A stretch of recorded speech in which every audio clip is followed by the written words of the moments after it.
Hi everyone, welcome back to Data Science in Your Pocket. And today we are talking about Kimi-K2's technical report, which has been dropped by Moonshot AI.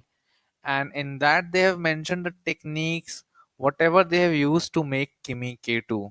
It's a gold mine of a resource, and if you're working on LLMs in depth, I would suggest you highly to go through the report itself. In this short video, I'm trying to summarize the key highlights and how Kimi K2 is trained. So let's get started. First of all, it is a mixture of experts model. I think everyone knows that, which has about 1.04 trillion parameters. But at a time, it uses just 32 billion parameters. That is the speciality of mixture of experts. Focuses on efficiency and innovation in training approach, optimized for token efficiency, training stability and task realism. Talking about a little on the mixture of experts side, so it uses 384 specialized experts but activates only 8 for each token. So out of 384, 8 experts would be activated every time. More sparsity equals to better performance per compute unit.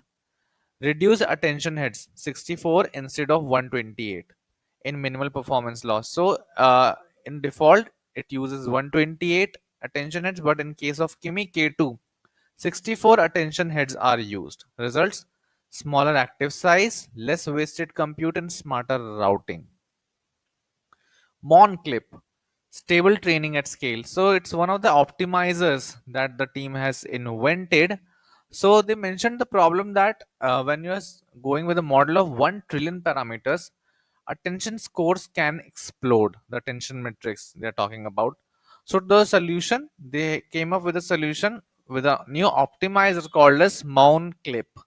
Monitors and gently reduces weights when they exceed thresholds.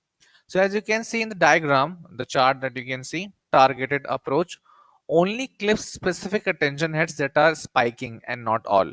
So wherever you can see a spike in the graph here, you can see that it has been clipped by monoclip. Results: smooth pre-training across all 15.5 trillion tokens with no crashes. Quality or quantity, data rephrasing. One intelligent thing that they did here is instead of using the repeated data, so what you do when you train a model for 100 epochs, you're training it on the same data set. Kimi-K2 didn't do that. For every epoch, as you can see, they are rewriting the same text in different tones and formats. Math problems were converted to step-by-step notes and translated across languages. So training effectiveness comparison, as you can see, 10 epochs of repeated data, 1 rephrasing plus 10 epochs, and 10 rephrasing plus 1 epoch. You can see the difference. So the last one, that is 10 rephrasing, is able to beat out 10 epochs training. Reinforcement learning with self-feedback. As you can see in the final stage, what they did, they brought in reinforcement learning with two types of feedback. One is a verifiable reward, where you have an objective task and you know what should be the right answer. And the other is a self-critique reward for open-ended tasks like creative writing and reasoning, where you don't have a objective answer. Okay, this is right, this is wrong. Continuous improvement loop: generate, critique, and improve. Added temperature decay and token budget limits as well. Learning through simulation. If you have seen Kimi K2's performance on agentic tools is great. This is because it has been trained for that too. Built with about 20,000 tools in synthetic environments, thousands of simulated agents trained to plan, retry, and complete tasks. Real world code execution happened in containerized environments. Resulted: Kimi-K2 learned how to use tools, plan with them, and recover from failures. It is great with agentic AI. Now, in the last slide, you can see we would be comparing Kimi-K2 with the DeepSeek architecture so that you have a better understanding. As you can see, in Kimi-K2, the number of experts has increased 384 compared to 256. Attention heads has reduced 64. Fast forward neural networks is 1 per block, which was 3 in case of DeepSeek V3. Optimizers, they have come up with a new optimizer, Monclip, while in case of DeepSeek V3, it was standard optimizers only.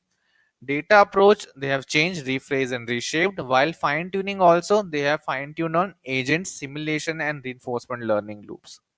Right. So, this is the difference between the two papers. The previous DeepSeek report just blasted on the internet, if you remember, and Kimi-K2's report is almost similar but with more advancements. Talking about the future of efficient AI training, Kimi-K2 is surely a paradigm shift. Restraint beat brute force. Precision mattered more than scale. Focus on token efficiency, training stability, and task realism. Setting a new standard for efficient large language modeling. This is quite sure. So now I think this should become the baseline to train any LLM. The approach that the other team has found, and everything is open source. The model, the report also. So I hope you try out the model, you try reading the report. It's very informative. Thank you so much.